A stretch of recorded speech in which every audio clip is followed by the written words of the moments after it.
ओढ़नी के रंग पियर, ओढ़नी के रंग पियर, ओढ़नी के रंग पियर, जादू चला रहल बा। लागे की जैसे खेतवा में, लागे की जैसे खेतवा में सरसों फुला रहल बा। लागे की जैसे खेतवा में सरसों फुला रहल बा।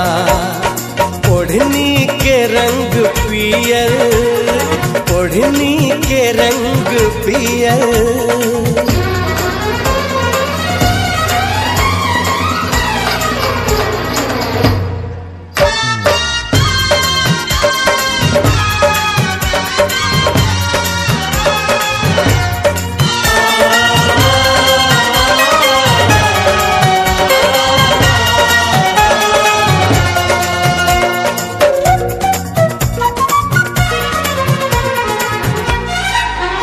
मारे हवा के झोंका, लहरे लखलल के सिया, खुद फूल बन गइल बा।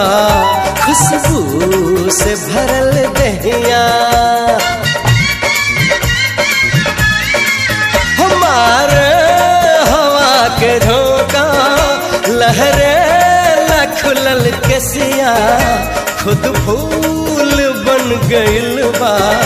खुशबू से भरल दहिया, इस शरीर के बनावट बिजली गिरा रहल बा।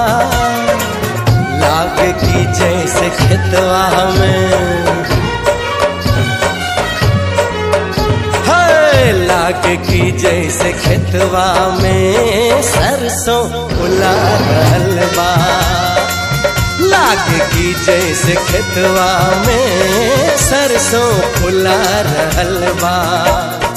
ओढ़नी के रंग पियर, ओढ़नी के रंग पियर।